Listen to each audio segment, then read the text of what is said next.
కరుణతో కాపాడి కృపలను దయచేసి సజీవులుగా ఉంచి భక్తులు మరణమైన వారికి నేను కూర్చిన జ్ఞాపకం రాదు లేదు. పాతాళంలో నీకు ఎవరికి దత్తదాస్తుతులు చెల్లిస్తాను. సజీవులే కదా నేను స్తుతిస్తానంటున్నాడు. ఈ దినం పౌలు జ్ఞాపకం చేసుకున్నారు. పౌలు అంటున్నాడు, అయ్యో నేనెంత దౌర్భాగ్యుడు, ఇటు మరణంలో నన్ను నా శరీరంలో నన్ను ఎవరు విడిపిస్తారు. How I am an achievement that who will rescue me from this body of death. I thank God through Jesus Christ our Lord and Savior. యేసుక్రీస్తు ద్వారా దేవునికి కృతజ్ఞతాస్తుతులు చెల్లిస్తున్నాను. అవును ప్రభా, ఆయన మన అపరాధముల నిమిత్తం అప్పగింపబడి మన నీతిమంతులుగా తీర్చిదిద్దులను తిరిగి లేపబడ్డాడు అంటున్నాడు పౌలు. ఉదయకాలం మనం సజీవులుగా ఉంచినందుకు వదనములు చెల్లిస్తూ ఈ స్తుతి ఆరాధన మా రక్షకుడు మా విమోచకుడు త్వరగా రానయ్యున్న క్రీస్తు యేసు వారి దివ్య శక్తి గల నామంలో నీకు సమర్పిస్తున్నాం మా ప్రియ పరలోకపు తండ్రి. దయచేసి కూర్చోండి, ప్లీజ్ బి సీటెడ్. ఉదయకాల ఆరాధన కొలిషన్ అందరినీ ప్రభుత్వం ఆహ్వానిస్తున్నాం. Warm welcome to this lord sir Telugu Baptist church service. Greet you all in the name of our Lord and saviour Jesus Christ. ప్రభువును రక్షకుడైన యేసుక్రీస్తు వారి దివ్య నామంలో మీ అందరికి శుభములు, సమాధానం కలుగును గాక. ప్రభునందు మిక్కిలి ప్రియులారా, మీ అందరి క్షేమంగా తలస్తూ మరి అనేక మంది దుఃఖంలో ఆయా రకాల సీజనల్ వ్యాధులతో కూడా బాధపడుతూ ఉంటారు. సో దేవుడు వారందరి వరకు స్వస్థత ఇవ్వాలని మా యొక్క కోరిక, ప్రార్థిస్తున్నాము. ఇంకా ఎవరికైనా ఏదైనా ప్రార్థన అవసరత ఉంటే ఖచ్చితంగా మాకు తెలియచేయండి. మేము అందిన ప్రార్థనలు, కుటుంబ ప్రార్థనలు, వ్యక్తిగత ప్రార్థనలు తప్పకుండా ప్రార్థిస్తాం. ఈ సెప్టెంబర్ మాసము అనగానే దాదాపుగా నేను 26 సంవత్సరాల క్రితము రక్షించబడినటువంటి దినము జ్ఞాపకం వస్తున్నది. తేదీ 13/9/98 ఇదే మాసము, ఇంకా వచ్చే శుక్రవారం. మరి నాకైతే సువార్త అందింది. రహస్యంగా వాక్యము చదువుతూ ఉన్నాను. కానీ ఇంతకు మునుపు చాలాసార్లు చెప్పాను, దేవుడు నాతో 4 వాక్యాల ద్వారా మాట్లాడాడు. మరి నేను ఎన్నో గ్రంథాలు చదివాను. నాకెంతో మనశ్శాంతి లేక అనేక సార్లు ఆత్మహత్య ప్రయత్నాలు, భారతదేశం అంతా తీర్థయాత్రలు, పుణ్యస్థలాలు తిరిగాను. 93వ సంవత్సరంలో వివాహం చేసుకున్నాను. మరి అప్పటికి ఒక కుమారుడు. ఇంకా ఒక సువార్థికుడు మా ప్రాంతానికి వచ్చాడు, ఇంటింటి సువార్త సేవకుడు. నాకు ఒక నూతన నిబంధన గ్రంథం ఇచ్చాడు, కరపత్రికలు ఇచ్చాడు. అందులోని 4 వాక్యాలు నన్ను ప్రభువుకి నడిపించాయి. ఎన్నో గ్రంథాలు చదివాను. నన్ను ఎవరు రక్షిస్తారనుకున్నాను. అపోస్తలుల కార్యము 4:12 మనందరికి తెలిసినటువంటి వాక్యం. మరి ఎవరి వలనను రక్షణ, ఈ నామములోనే మనం రక్షణ పొందవలను, కానీ ఆకాశం క్రింద మనుషుల్లో ఇవ్వబడిన ఏ నామమున రక్షణ పొందలేదు. There is salvation in no one else among the mortals under the heaven అని ఆంగ్లం. ఆ వాక్యము ద్వారా యేసుక్రీస్తులో మాత్రమే రక్షణ ఉన్నదని విశ్వసించాను. 2వ వాక్య భాగం రోమా 3:23, For all have sinned and come short of the glory. सबने गुनाह किया और खुदा की जलाल से महरूम है. ఏ భేదము లేదు, అందరూ పాపం చేసి దేవుడు అనుగ్రహించిన మహిమను పొందలేరు. అది 2వ వాక్య భాగం. 3వ వాక్య భాగం చదివినప్పుడు లిటరల్గా నేను For the wages of sin is death, but the gift of God is eternal life through Christ Jesus. ఏదైనగా పాపం వల్ల వచ్చే జీతము మరణం అంటే భయం అనిపించి, गुनाह की मजदूरी मौत है, लेकिन खुदा की बख्शिश हमारे यीशु मसीह से हमेशा की जिंदगी. ఆ వాక్యము చదివి భయపడి ఏడ్చి ఆ సువార్తికు దగ్గరికి పరిగెత్తుకుంటూ వెళ్ళాను. Pastor, what shall I do, what does it mean? దీని భావం ఏంటి అంటే ఆయన చెప్పాడు, దేవుడు మీతో మాట్లాడుతారు, మీరు ప్రభువును అంగీకరించాలి. I did not go to any Sunday school from my boyhood. నేను ఎలాంటి ఆదివారం బడికి హాజరు కాలేదు. I do not know how to pray. అప్పుడు నేను నా గదిలోనికి వెళ్ళి చిన్న ప్రార్థన చేశాను. Lord, I am a sinner, have mercy on me. దేవా, నేను పాపిని, దయతో నన్ను కనికరించు, క్షమించు. The Bible says it is an unexpressible joy. Peter says in first letter of Peter chapter 1 verse 8, చెప్పన శక్యమును మహిమాయుక్తమునైన ఆనందం అని మాట్లాడాడు. It is an unexpressible joy. You do not know how to express your joy if anybody will ask you. అప్పుడు చివరిగా ఏం చేయాలి ప్రభువా, నేను ఎక్కడికి వెళ్ళాలి? నాకు ఎంత సంతోషం అనిపించిందంటే, దాదాపుగా ఒక 26-27 సంవత్సరాల క్రితము టీవీలో యాడ్ వచ్చేది. విఐపి బోనస్ బనియన్ వేసుకుంటే అతను గాలిలో తేలుతూ పోతుంటాడు. మరి ఇప్పుడు ఆ యాడ్ వస్తుందో లేదో నాకే తెలియదు. మా టీవీ కనెక్షన్ బద్దకి 10 సంవత్సరాలు, నో టెలివిజన్, నో కనెక్షన్. అప్పుడు అంత సంతోషం కలిగింది. చివరికి నేను ఏం చేయాలి ప్రభు అంటే దేవుడు నాకు చూపించాడు. O children, keep away from idols. చిన్నపిల్లలారా, విగ్రహంలో జోలికి పోకుండా జాగ్రత్తగా ఉండండి. యోహాను రాసిన 1 పత్రిక 5:21. ఆ వాక్యంతో ఎక్కడికి వెళ్ళాలి ప్రభా? ఇక్కడ నేను విగ్రహారాధన చేయాలి, మరి విగ్రహారాధన మానేసి ఎక్కడికి వెళ్ళాలి? నా భవిష్యత్తు ఏంటి అని అంటే, దేవుడు అన్నాడు, నీ ఉండే స్థలం ఇక్కడ కాదు, నీ ఉండే స్థలాన్ని నేను నీకు చూపిస్తాను. శంషాబాద్ వెళ్ళాలన్నాడు. అప్పుడు 13/9/98 నేను రక్షించబడి నా పాపాలు ఒప్పుకొని ప్రభువైన యేసు నా స్వంత రక్షకునిగా అంగీకరించి బ్యాప్టిజం తీసుకున్నటువంటి ఆ తేదీ, అది ఎంత సంతోషకరమైనటువంటి సమయం అంటే, దేవుని వాక్యంలో ఒక పాపి రక్షించబడితే పరలోకంలో గొప్ప సంతోషం అంట. చప్పట్లు కొట్టి మనం దేవుని కనపరచాలి. ఇంకా అంతే, ఇక బ్యాప్టిజం తీసుకోవాలంటే తీసుకోవాలంతే, ఇక ప్రభువును విశ్వసించాలంటే విశ్వసించాలి అంతే. ముందుకే వెనక ఉన్న వాటిని మరిచి అంతే. బ్యాప్టిజం తీసుకున్నాను, కొద్ది దినాల్లోనే ప్రభు అన్నాడు, నీవు ఇక్కడ ఉండొద్దు అన్నాడు. అప్పుడు జూలై 5, 1999 బైబిల్ ఇన్స్టిట్యూట్కి వెళ్ళిపోయాను. అంటే దాదాపుగా దానికి ఒక 6 months అట్లా గ్యాప్ ఉంది. జూలై 5, 1999 బైబిల్ ఇన్స్టిట్యూట్కి వెళ్ళిన డేటు 13/9/1998 రక్షించబడి ప్రభువును అంగీకరించినటువంటి దినం. ఆ దినం మొదలుకొని ముందుకే కానీ వెనక కాదు, అంచెలంచెలుగా ప్రభు బైబిల్ ఇన్స్టిట్యూట్కి వెళ్ళి అక్కడ దివారాత్రములు దేవుని వాక్యం పఠించి, ఈ దినం ఈ వాక్యం ఎందుకు చదివించానంటే, నా జీవితంలో ఆదికాండము చాలా ప్రభావితం చేసింది. ముఖ్యంగా యాకోబు తన ఇంటి నుంచి వెళ్ళిపోయే సమయంలో ఒంటరివాడు, చీకటైంది. అమ్మో, అక్కడ ఒక చోట ఒక రాయి తీసుకొని దాన్ని తలగడలాగా పెట్టుకున్నాడు. అప్పుడు దేవుడు తనకు ప్రత్యక్షమై, ఈ లేఖన భాగాలన్నీ కూడా నా జీవితంలో నన్ను ఎంతో ప్రభావితం చేశాయి. ఎందుకంటే నేను ఇల్లు విడిచిపెట్టి వెళ్ళిపోతూ ఉన్నాను. I was alone. ఆ రోజు తర్వాత 99లో నేను ఇన్స్టిట్యూట్కి వెళ్తే 2000 సంవత్సరంలో పాస్ట్రమ్మ, పాప, బాబు అందరు కూడా నాతో కూడా వచ్చారు. దేవునికి స్తోత్రం. చప్పట్లు కొట్టి మన దేవుడు. వారు నాతో కూడా వచ్చి 24 సంవత్సరాలు, నేను రక్షించబడి 26 సంవత్సరాలు, బైబిల్ ఇన్స్టిట్యూట్కి వెళ్ళి 25 సంవత్సరాలు. సో ఆ రోజు నేను ఒకవేళ ఒక డేర్ స్టెప్ గ్రామాలలో ఎలా ఉంటుంది అని అంటే మీకు తెలియదు. గ్రామ పెద్దలు అని చెప్తారు, ఏంటయ్యా ఏదో కొత్త మతం తీసుకొచ్చినామంట, అలాంటివన్నీ కూడా ఉంటాయి. అవన్నీ కూడా ఆ బంధకాలు, ఆ గొలుసులన్నీ కూడా దేవుడు కత్తెరతో ఒక్కొక్కటిగా కట్ చేసి దేవుడు బైబిల్ ఇన్స్టిట్యూట్ నడిపించాడు. ఎలా అయితే యాకోబు తల్లిని కనిపెట్టుకొని, తల్లి చాటు పిల్లవాడు యాకోబు మనందరికీ తెలుసు, దేవుని వాక్యంలో రాయబడ్డది. ఏంటి అని అంటే, ఇస్సాకు ఏశావును ప్రేమించాడు, రిబుకా ఎవరిని ప్రేమించింది? యాకోబును ప్రేమించింది. అంటే తల్లి చాటు పిల్లవాడు కొంగు పట్టుకొని తిరుగుతూ ఉన్నాడు. నేను అప్పటి వరకు కుటుంబంతో కూడా ఉన్నటువంటి వాడిని ఒక్కనిగా వెళ్ళవలసి వచ్చింది. అబ్రహాం ఎలా వెళ్ళాడు, యాకోబు ఎలా వెళ్ళాడు.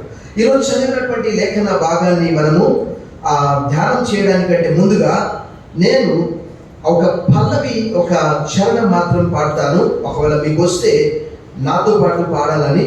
ఎందుకంటే అక్కడ రాయబడినటువంటి మాట నేను చదివి 48వ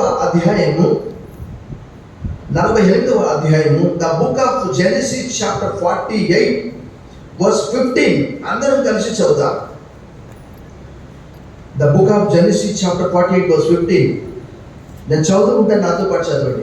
అతడు యోసేపును దీవించి, నా పితరులైన అబ్రహాము ఇస్సాకులు ఎవని ఎదుట నడుచుచుండిరో ఆ దేవుడు నేను పుట్టినని మొదలుకొని నేటి వరకు ఎవడు నన్ను పోషించినో ఆ దేవుడు, అనగా సమస్తమైన కీడుల్లో నుండి నన్ను తప్పించిన దూతాచ.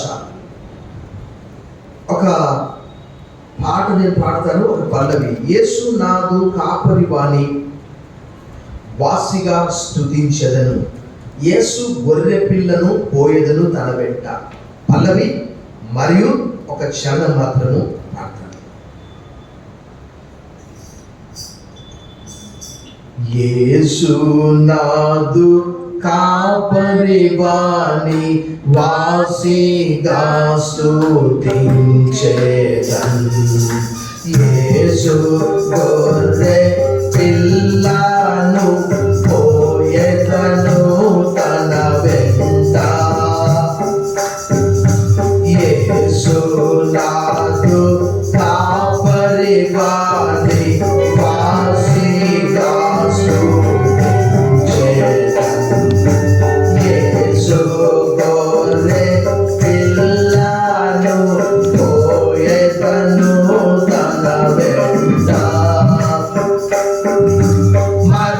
మరణాలోయ ద్వారా సరిగా నడిపించును,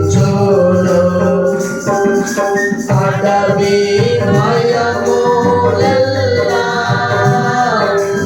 ఎడబాపి రక్షించును, భక్తి భక్తి కాటి గాయాలెంతో ఆదరించును,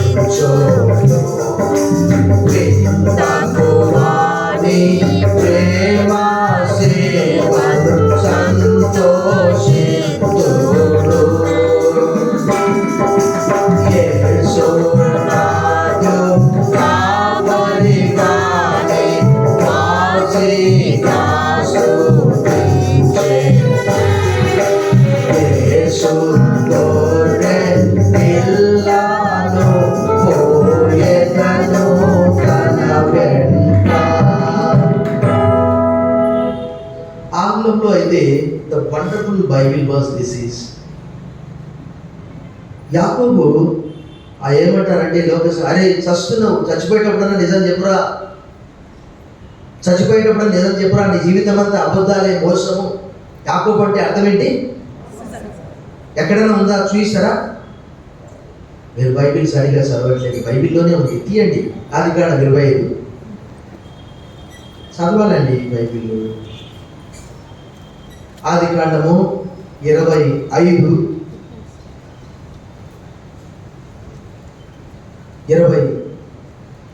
మరియు 26 వచనం.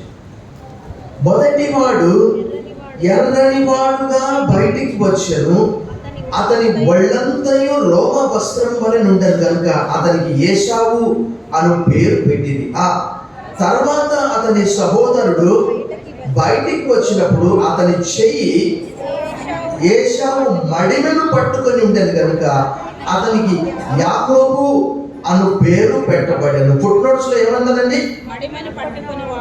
లేక యాకోబు జీవితం అంతా మోసమే. అందుకే నేను అన్నాను, అరే చచ్చినప్పుడన్నా నిజం చెప్పురా, చచ్చినప్పుడన్నా దేవుడు ఒప్పుకుంటున్నాడు. ఎంత మోసం కదా దేవుడు. అవును నిజమే, దేవుని వాక్యంలో రాయబడ్డది. ఏమని రాయబడ్డది? పెద్దవాడు చిన్నవాడికి దాసుడవుతాడు, 2 జనములు 2 జనపదములు, 2 నేషన్స్ అండ్ 2 పీపుల్స్ అని ఆంగ్లంలో రాయబడ్డది 23వ వచనంలో. 2 జనములు 2 జనపదములు. నిజమే, యాకోబు ఇశ్రాయేలీయులకు మూల పురుషుడు, ఏశావు ఎదోమీయులకు మూల పురుషుడు. బైబిల్ గ్రంథం జాగ్రత్తగా చదవాలి. నేను చాలా సందర్భాల్లో చెప్పాను. నేను ఆదికాండం అంటే ద బుక్ ఆఫ్ ఫ్యామిలీస్. 70 మందితో ఐగుప్తుకు వెళ్ళాడు, తర్వాత అక్కడ 6 లక్షల మంది అయ్యారు. ఈరోజు ప్రపంచవ్యాప్తంగా దేవుని ప్రజల్ని ఎంత ఆశీర్వదించాడంటే, యూదుల గురించి చెప్పాలంటే నోబెల్ పురస్కారాలట ప్రపంచవ్యాప్తంగా 214 వచ్చాయంట. అంటే అవన్నీ కూడా యూదులకే, వారికి. అవి ప్రపంచవ్యాప్తంగా నోబెల్ పురస్కారాలు వచ్చినటువంటి వాళ్ళ శాతం చూస్తే 22% అట. ప్రపంచ జనాభాలో యూదుల శాతం ఎంతట? 0.2 అంట. వారికే 214 నోబెల్ పురస్కార బహుమతులు వచ్చాయట. చూడండి, దేవుడు వారిని ఎంత ఆశీర్వదించాడు. ఈరోజు ప్రపంచంతో పోరాడుతూ ఉన్నది. ఆ రోజు యాకోబు కూడా దేవుడితో పోరాడాడు. కాబట్టి ఇక మీద నీ పేరు యాకోబు కాదు, యాకోబు అంటే మోసగాడు. ఇక మీద నీ పేరు ఇశ్రాయేలే. చప్పట్లు కొట్టి మనం దేవుని బయటపడుస్తాం. ప్రపంచాన్ని మనం చూస్తే ఒక గొప్ప జనముగా ఏర్పరచబడడానికి దేవుడు యాకోబును ఏర్పాటు చేసుకున్నాడు. అబ్రహాం అంటే గొప్ప తండ్రి అని, అబ్రహాం అంటే జనములకు తండ్రి. మోసగాడు అనే పేరు ఎందుకు నీకు? ఇక మీదట నీ పేరు యాకోబు కాదు, ఇశ్రాయేలే అని 32వ అధ్యాయంలో దేవుడే ఆ పేరు పెట్టాడు. సో అది మొదలుకొని 25వ అధ్యాయం చివరిలో జ్యేష్ఠత్వము బలవంతంగా తీసుకుంటాడు. దేవుడు దీవిస్తాడు, కానీ ముందుగానే కొట్టేస్తాడు. ఉపాయకాని కాదు, అంటే ఇతరులకు సహాయం చేయడం కాదు, చాలా ఉపాయంతో జీవిస్తున్నాడు యాకోబు. మనందరికీ తెలుసు, ఇది తల్లి యొక్క ఆలోచన. 27వ అధ్యాయంలో చనిపోయే ముందు నేను నిన్ను ఆశీర్వదిస్తాను నాన్న, నాకు తీసుకొని రా అని చెప్పి ఏశావుకు చెప్తే ఆ మాట రెబుకా విని ఏం చేస్తుంది? వెంటనే యాకోబుకు చెప్పి మాంసం సిద్ధపరిచి పోయి తీసుకోక బ్లెస్సింగే కదా. అప్పుడు దీవెనలన్నీ కూడా యాకోబుకి. ఏశావుకు అంత ఏంది? ఎండిపోయిన చేను, పంట పండినటువంటిది అంత మొత్తం. ఒక్క పూట భోజనం కొరకు జ్యేష్ఠత్వాన్ని తృణీకరించాడు. అదే యాకోబుకు ఆధ్యాత్మిక విషయాలు బాగా తెలుసు. నాకు ఆదికాండం 25 నుంచి యాకోబు చరిత్ర ప్రతి అధ్యాయం చెప్పగలను. 25 చివరిలో మనం చూస్తాము జ్యేష్ఠత్వాన్ని దొంగిలిస్తాడు. 26లో గత వారం మనం చెప్పుకున్నాం. ఏంటది? ఇస్సాకు గెరార్లో ఉంటాడు అక్కడ చాలా కాలం. 27వ అధ్యాయంలో చనిపోవడానికంటే ముందుగా ఆశీర్వదిస్తాడు. ఆ సమయంలో ఏశావు కోప్పడి పగబట్టి యాకోబును చంపాలనుకుంటే ఒక్క రోజే ఇద్దరిని ఎలా పోగొట్టుకోవాలి? నాయనా మామ దగ్గరికి వెళ్ళిపో. పోతూ 28వ అధ్యాయంలో ఇస్సాకు చెప్తాడు, ఆయన మన చుట్టుపక్కల ఉన్నటువంటి 7 జాతుల ప్రజల్లో ఒకదాన్ని వివాహం చేసుకోవద్దు. మీ మామ దగ్గరికి, మా మామ దగ్గర 2 పిల్లలు ఉన్నారు, వాళ్ళని పెళ్లి చేసుకో అని చెప్పి 25వ అధ్యాయం 1వ వచనం చెప్తూ వెళ్తూ ఉంటాడు. తల్లిచాటు పిల్లవాడు. ఒంటరితనము చీకటి అవుతుంది. రాయి తీసుకొని తలగడలాగా చేసుకొని పెట్టుకుంటాడు అక్కడ. అప్పుడు ఏం జరుగుతుందంటే దేవుడే అతన్ని పట్టుకుంటాడు. 37వ కీర్తన 24వ వచనంలో యెహోవా అతని చేయి పట్టుకొని ఉన్నాడు కనుక అతని కింద పడ్డం లేవలేక ఉన్నాడు అనే మాట రాయబడ్డది. అది మొదలుకొని యాకోబు ద్వారా దేవుడు గొప్ప వాగ్దానం నెరవేర్చాలి. ఎందుకంటే ఆకాశ నక్షత్రముల వలె, ఇసుక రేణుల వలె చేయాలి. ఎవరి ద్వారా చేయాలి? ఈరోజు గత వారం కూడా నేను చెప్పాను, ఎవరి సంతానం ఇసుక రేణుల వలె చేస్తానన్నాడు? ఇష్మాయిల్నా, ఇస్సాకునా? ఏది? ఇష్మాయిల్ సంతానం ఎక్కడున్నది చూపించండి. కాలగర్భంలో కలిసిపోయారు, వంశావళి లేదు. ఎందుకండి 4600 సంవత్సరాల తర్వాత ఇస్లాం వచ్చి అన్ని అబద్ధాలు చెప్పేది ఎందుకు? చెప్పండి, ఇది అబద్ధం కాదా? వాగ్దానం ఎవరికి చేయబడ్డది? నిబంధన ఎవరితో చేశాడు? ఇస్సాకుతో చేశాడా, ఇష్మాయిల్తో చేశాడా, యాకోబుతో చేశాడా? మరి వాళ్ళు ఇవన్నీ ఎందుకు నమ్మట్లేదు? వాళ్ళ సొంతంగా రాసుకున్నారు అదంతా కూడా. గమనించండి. అది మొదలుకొని దేవుడు అక్కడ ప్రత్యక్షమై అక్కడ ఆ రాత్రి అక్కడ పడుకున్నప్పుడు ఏం జరుగుతుందంటే ఒక పెద్ద నిచ్చెన. అది యోహాను సువార్త 1:51లో యేసు ప్రభువు మనకు జ్ఞాపకం చేస్తాడు. ఏం చేస్తాడు? ఇది మొదలుకొని మనుష్య కుమారునికి పైగా దేవదూతలు ఎక్కుచూ దిగుచూ ఉంటా నువ్వు చూస్తావు నతనేలు. అక్కడ ఒక పెద్ద నిచ్చెన, దేవదూతలు ఎక్కుతూ దిగుతూ ఉంటారు. 28వ అధ్యాయంలో పైన దేవుడు కూర్చొని ఉంటాడు. యాకోబు, నేను నిన్ను ఆశీర్వదిస్తా, నీ సంతానము అత్యధికంగా అభివృద్ధి చెందిస్తాను, తూర్పు తట్టు, పడమర తట్టు, ఉత్తరం తట్టు, దక్షిణ తట్టు వ్యాపింపజేస్తాను, మరలా నేను తండ్రిని తిరిగి తీసుకొని వస్తానని చెప్పాడు. వాక్యం చదివినప్పుడు మనకు ఆశ్చర్యం అనిపిస్తుంది పిల్లారా. ఏంటి అని అంటే ఇందాక నేను చెప్పాను, యెహోవా అతని చెయ్యి పట్టుకొని ఉన్నాడు కనుక అతని క్రింద పడిన లేవలేక ఉన్నాడు. అనేక సార్లు యాకోబు దేవుడు లేకుండానే బ్రతికాడు. అందుకే నేను ఆరంభంలోనే చెప్పాను, ఈరోజు అనేక మంది కూడా చచ్చిపోయే వరకు దేవుడు లేడు, ఏం లేడు. చచ్చిపోయినప్పుడు చర్చికి తీసుకొస్తే ఈయన ఫలానాయన దీనుడు శివుడు అనే అబద్ధాలు చెప్తూ ఉంటారు. మొత్తం ఎప్పుడు బైబిల్ చదివింది ఉండదు, ప్రార్థన చేసింది ఉండదు, ఓ పాట రాదు, పద్యం రాదు, ప్రార్థన కూడా రాదు చచ్చిపోయిన వరకు. కానీ యాకోబు, నేను చెప్పాను మొట్టమొదటి, దేవుడు యాకోబు చేయి పట్టుకున్నాడు. ఆయన తప్పిపోయినప్పటికీ కూడా, అనగా ముందుగానే తీసుకోవడము. బేరం భలే మంచి చౌక బేరము, ఏంది జ్యేష్ఠంతో అన్నమాట. ముందుగానే తీసేసుకోవాలి. దేవుడు ఇవ్వడానికంటే ముందుగానే తస్కరించండి. తల్లి ఆలోచన. అక్కడ దేవుడు ప్రత్యక్షమైతే భయపడతాడు. ఏమంటాడు చెప్పండి ఒక మాట, నిశ్చయముగా ఇది పరలోకపు గవిని, దేవుని మందిరము, నేను తెలియలేదని చెప్పి భయపడ్డాడు. అక్కడే మొక్కుకున్నాడు, దేవుడితో వాగ్దానం చేశాడు. ఆ మాట నాకు ఎంతో ఇష్టమైనటువంటి 28, 21, నాకు తినడము ఆహారము, ధరించుకున్నటకు వస్త్రాలను ఇస్తే నాకు దేవుడిపై ఉంటావు, మరియు నీ నాకు ఇచ్చే సంవత్సరంలో నేను నీకు 10 వంతు చెల్లిస్తానన్నాడు. చనిపోయే టైంలో యోసేపును పిల్లల్ని దీవిస్తూ ఈ మాట చెప్తున్నాడు, who has been my shepherd, ఆయన కాపరి. ఆంగ్లంలో రాయబడినది, నేను పుట్టినది మొదలుకొని ఎవరు నన్ను పోషించెను, హూ నర్చర్స్, హూ నౌరిషెస్. కాపరిగా ఆయన యాకోబును నడిపించాడు. 48:15 చాలా స్పష్టంగా రాయబడ్డది అక్కడ. He blessed Joseph and said, the God before whom my ancestors Abraham and Isaac walked, the God who has been my shepherd all my life to this day. నేటి వరకు ఆయన నన్ను పోషించాడు, నా కష్టంలో ఆయన ఉన్నాడు. 29వ అధ్యాయంలో నేను మా మామ దగ్గరికి వెళ్ళాను, లేయాను వివాహం చేసుకున్నాడు. ఇక్కడ మా నాన్నను మోసం చేస్తే అక్కడ మా మామ నన్ను మోసం చేశాడు. ఏందయ్యా, నేను ప్రేమించింది రాహేలు కదా, నీవు లేయాని ఇచ్చావంటే, పోవా, మా దేశ సాంప్రదాయం అది కాదు, మేము పెద్దదాన్ని ఇవ్వకుండా చిన్నదాన్ని ఎట్లా ఇస్తాం, ఇంకో 7 ఏళ్ళు చేయి, ఇష్టం ఉంటే చేయి, లేకపోతే లేదు. మరలా 7 సంవత్సరాలు చేశాడు. అందంగా ఉన్నదని రాహేలు చేసుకున్నాడు, కానీ దేవుడు ఆమె గర్భాన్ని మూసేశాడు. జబ్బు గండు గలదని లేయానిస్తే లేయా ద్వేషింపబడ్డ చూచి యెహోవా ఆమె గర్భమును తెరిచెను. వారిలో నుంచే యేసు క్రీస్తు వారు వచ్చారు. ఎవరు అంటే రూబేను, షిమ్యోను, లేవి, యూదా. యూదా తామారు నందు పెరెసును జరహును కనెను, పెరెసు యెస్రోమును కనెను, యెస్రోము ఆరామును కనెను, ఆరాము అమినాదాబును కనెను, అమినాదాబు నయస్సోను కనెను, నయస్సోను షల్మాను కనెను, షల్మాన్ రాహాబు నందు బోయజును కనెను, బోయజు రూతు నందు ఓబేదును కనెను, ఓబేదు యెష్షయిని కనెను, యెష్షయి రాజైనటువంటి దావీదును కన్నాడు. ద్వేషింపబడ్డ లేయాలో నుంచే యేసు ప్రభువారు వచ్చారు. చప్పట్లు కొట్టి మనం దేవుని భయపడుతున్నాం.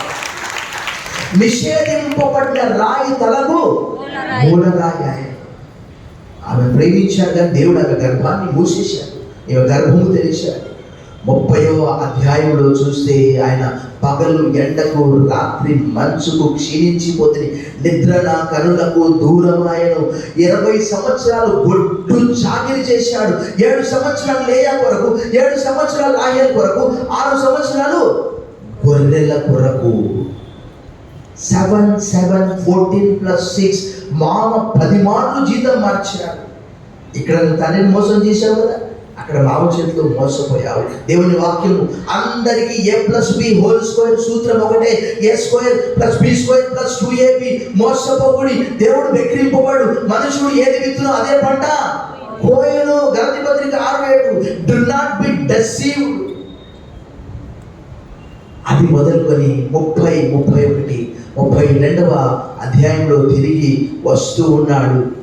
వచ్చే సమయంలో ఒక వార్త వింటాడు. ఏం వింటాడంటే వాళ్ళ అన్న వస్తున్నాడు. గుండెల్లో రైళ్లు పరిగెత్తాయి. అమ్మో, మా సహోదరుడు చంపేస్తాడు, భయపడి ఏం చేస్తాడు, కానుకలు ముందుగా పంపించడానికి ప్రయత్నం చేశాడు.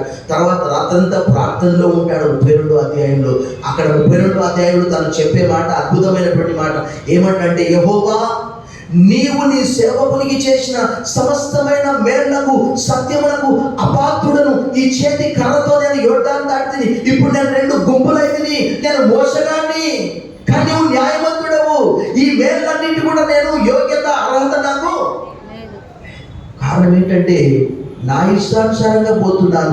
దేవుని చిత్తాన్ని ఎన్కాష్ చేసుకున్నాడు. భలే మంచి చౌక భేదమని దేవుని చిత్తాన్ని వ్యాపారంగా మార్చేశాడు యాకోబు. 32వ అధ్యాయంలో తిరిగి వస్తున్నాడు. రాత్రంతా ప్రార్థన చేశాడు. అక్కడ పేరు మార్చిపెట్టదు. అక్కడ దేవదూత, దేవుడే సాక్షాత్ యేసు ప్రభువు వారు ఆయనను ఎదుర్కొన్నాడు. మరి 33వ అధ్యాయంలో చూస్తే అక్కడ యేషావాడు, ఎవరా వీళ్ళంతా గుంపుగా వస్తున్నారంటే ఏమంటాడు చెప్పండి. అక్కడ దేవుడు నీ సేవకునికి దయచేసిన పిల్లలే. 7 మార్లు వాళ్ళు సాష్టాంగ నమస్కారం చేస్తున్నారు, సాష్టాంగ పడుతున్నారు భయపడి. తర్వాత మనం చూసాము ఏంటి అని అంటే 34వ అధ్యాయంలో అక్కడ షెకెంలో ఉంటారు 12 మంది కుమారులు. రూబేను, షిమ్యోను, లేవి, యూదా, ఇస్సాకరు, జబులూను, దాను, నఫ్తాలి, గాదు, ఆషేరు, యోసేపు, బెన్యామిన్. కళ్ళు మూసుకొని మధ్యరాత్రి చెప్పాలి 12 మంది పేర్లు. 34వ అధ్యాయంలో గారాలు పట్టి అందాల యువరాణి దీనా అవతల దేశానికి వెళ్ళింది. హిబీయుడైనటువంటి వారి కుమారుని చూసింది. అక్కడ ఆమె చాప్టర్ క్లోజ్ అంతే. ఇంకా అక్కడి నుంచి భయపడి పారిపోతూ ఉంటాడు. 35వ అధ్యాయం 5వ వచనంలో అక్కడ రాయబడి ఉన్నది. దీనాన్ని పాడు చేస్తారు. అక్కడ 35:5లో దేవుని భయము చుట్టుపక్కల వారికి ఉండేది కనుక వారు వీరిని తరవలేదనే మాట రాయబడ్డది. తర్వాత మనం 36వ అధ్యాయంలో ఏశావు వంశావళి. తర్వాత 37 అనగానే మనకేం తెలుస్తుంది, యోసేపు వృద్ధాప్యంలో పుట్టినటువంటి కుమారుడు. 38 చీకటి అధ్యాయము యూదా అక్కడ వెళ్ళి కణానీలాన్ని చేసుకుంటాడు. 39వ అధ్యాయంలో 37లోనే ఐగుప్తుకు యోసేపు అమ్మబడతాడు 20 వెండి నాణేలకు. 39 నుంచి యోసేపు యొక్క జీవితం ప్రారంభమవుతుంది. అఫ్కోర్స్ 37లోనే ప్రారంభమవుతుంది. కరువు వస్తుంది. ఆ కరువులో దేవుని ప్రేమించు వారికి, అనగా తన సంకల్ప చొప్పున పిలువబడిన వారికి మేలు కలుగుటకి సంవత్సరం సమకూడి జరుగుతున్నవని ఎరుగుదాం. ఆ కరువు వస్తుంది కాబట్టి యోసేపును దేవుడు ముందుగా ఐగుప్తుకు పంపించి అక్కడ సిద్ధపరిచాడు. ఎందుకనంటే ఈ 12 మంది కుమారులు ఐగుప్తుకు వెళ్ళే సమయానికి దాదాపుగా 70 మందిగా మారిపోయారు. రక్షకుడు వారిలో నుంచి రావాలి అని అంటే ఖచ్చితంగా వంశావళి ఉండాలి, లేకపోతే అక్కడికే ఆ వంశావళి అయిపోతుంది. అందుకే దేవుడు ముందుగానే యోసేపును అక్కడికి పంపించాడు. ఆ సంగతి మనందరికీ తెలుసు. అప్పుడు యోసేపు ఐగుప్తులో ఉన్నాడన్న సంగతి యాకోబుకు తెలిసి ఆ బలముతో 17 సంవత్సరాలు మళ్ళా సజీవుడుగా బతుకుతాడు. ఐగుప్తులో ఆయన 17 సంవత్సరాలు ఉంటాడు. తర్వాత 130 సంవత్సరాలు ఆయన జీవించాడు. మొత్తం ఆయన జీవించిన దినాలని 147 సంవత్సరాలు. ఆయన ఒకనొక సమయంలో ఫరో అడుగుతాడు, నీ వయసు ఎంత అయ్యా? యాత్ర చేసిన సంవత్సరములు 130 సంవత్సరాలు. కానీ జీవించిన దినములు ఎలాంటివట? బహు దుఃఖకరముగా ఉన్నవి, బహు కొద్దిగా ఉన్నవి. 47వ అధ్యాయంలో చెప్తూ ఉన్నాడు. అంటే ఎన్నో కష్టాలు పడ్డాడు ఆయన. కారణం ఏంటంటే కొన్నిసార్లు చాలా మంది తమ జీవితంలో దేవుని వాక్యంలో రాయబడ్డది అక్కడ ఏంటి అంటే, దేవుడు వారికి కాపరిగా ఉండి అట్లు దీనులనైన ఉన్నత స్థలముల్లో ఉంచును. యోబు గ్రంథం 5:11, 113వ కీర్తన 18వ వచనంలో, 113వ కీర్తన 7వ వచనం, ప్రధానులతో తన ప్రజల ప్రధానులతో వారిని కూర్చుండబెట్టకై నేల నుండి దరిద్రులను పెంట కుప్ప మీద నుండి దీనులను పైకి లేవనెత్తువాడు. యాకోబు అధమ పాతాళంలో పడిపోతే లాస్ట్కు యాకోబుకు దేవుడు ఇచ్చినటువంటి అవకాశం ఏంటంటే 40వ అధ్యాయంలో ఫరోను దీవిస్తూ ఉన్నాడు.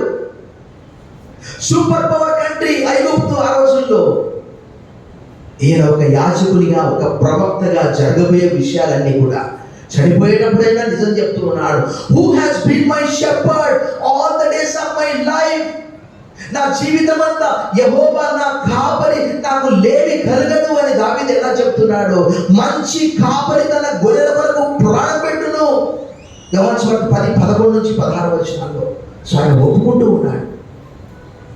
సమస్తమైన కీడుల్లో నుండి తప్పించాడు. ఎన్నో కష్టాలు వచ్చాయి, నష్టాలు వచ్చాయి. ఏంటి అంటే రాహేలు చనిపోయింది, యెహోవా మార్గంలో పాతి పెట్టారు. యోసేపును అన్నలు అమ్మేశారు అక్కడ, కానీ చచ్చిపోయిందని చెప్పి అబద్ధం చెప్పారు. బెన్యామీను మరలా కొనిపోబడ్డాడు. ఎన్ని కష్టాలు. రూబేను తల్లిపడగా పాడు చేశాడు. ఎన్ని కష్టాలు కదా. ఇవన్నీ కూడా వింటున్నప్పుడు యాకోబు జీవితం ఒక దుఃఖమయము అయినప్పటికీ చనిపోయే సమయంలో ఆయన ఇచ్చే సాక్ష్యము. దేవుడు యాకోబుని ఎంత ప్రేమించాడు, ఆయన చేయి పట్టుకున్నాడు. దేవుడు అన్నాడు మలాకి గ్రంథం 1500 సంవత్సరాల తర్వాత, I have loved Jacob and hated Esau. యాకోబును ప్రేమించితిని, ఏశావును ద్వేషించాను. తర్వాత మనం యెషయా గ్రంథంలో చూస్తే యాకోబు పేరు మారుమోగిపోతుంది. ఆయన చనిపోయే టైంలో ఆయన ఇచ్చే సాక్ష్యం, నేను పుట్టినది మొదలుకొని. నాకు ఈ వాక్యం ఎంతో ఇష్టం. కొంతమంది అంటారు, ఆశ్చర్యం అనిపిస్తుంది. ఏంటి అని అంటే, నేను ఇంటి నుంచి బయటికి వచ్చినప్పుడు అందరూ అడిగారు, నీ జీతం ఎంత అని అడిగారు. నేనేమో జీతానికి నమ్మానా? 30 ఎకరాల పొలము ఆస్తి అంతా కూడా విడిచిపెట్టి 50 లక్షలకు ఎకరా. ఈరోజు తెలంగాణలో 15 కోట్ల రూపాయల ఆస్తి అది. యాకోబు అంటున్నాడు, నేను పుట్టినది మొదలుకొని ఎవడు నన్ను పోషించిన ఆ దేవుడు సమస్తమైన కీడుల్లో నుండి తప్పించిన ఆ దూత అనేకమైనటువంటి అపాయాలు మోసం చేశాడు. అయినప్పటికీ కూడా అక్కడ 32వ అధ్యాయంలో ఆ దూత ఎదురయ్యాడు. అక్కడ దూతలు ఎదుర్కొన్నారు అనే మాట కూడా రాయబడ్డది. అక్కడ 32వ అధ్యాయము మహాసేన అనే మాట రాయబడ్డది. ప్రభునందు మిక్కిలి ప్రియులారా, మీ జీవితాల్లో క్రీస్తు కాపరిగా ఉన్నాడా? యాకోబు ఇస్తున్నటువంటి సాక్ష్యం. కీర్తనల గ్రంథంలో ఒక చిన్న మాట మనం చూద్దాం. కీర్తనల గ్రంథంలో ఒక చిన్న మాట, 28వ కీర్తన 9వ వచనం చూడండి. ఏమంటున్నాడు కీర్తనకారుడు? నీ జనులను రక్షింపుము, నీ స్వాస్థ్యమును ఆశీర్వదింపుము. వారికి ఎలా ఉండాలట? కాపరివై నిత్యము వారిని. సో ఈరోజు ప్రపంచమంతా కూడా తలక్రిందులుగా ఉంటున్నది. అనేక మందికి మానసిక రోగాలు ఎక్కువైపోయాయి. భవిష్యత్తును ఊహించుకుంటూ, ఉద్యోగం పోతే ఎలా, వ్యాపారంలో నష్టం వస్తే ఎలా. కానీ యాకోబు అంటున్నాడు, ఆయన ఇచ్చే సాక్ష్యం, నేను నిన్ను గొప్పగా చేస్తానంటే ఆయన వస్త్రాలు భోజనం అడుగుతున్నాడు. నాకు హాస్యం అనిపిస్తుంది. నాకు తినుటకు ఆహారం, ధరించుకున్నటకు వస్త్రాలను ఇస్తే నువ్వు నాకు దేవుడు వైదు, మరియు నీవు నాకు ఇచ్చు సమస్తంలో నేను నీకు 10వ వంతు చెల్లిస్తాను అని అక్కడే మొక్కుకొని అక్కడే నూనె పోసాడు. అదే బేతేల్, అదే లూజు.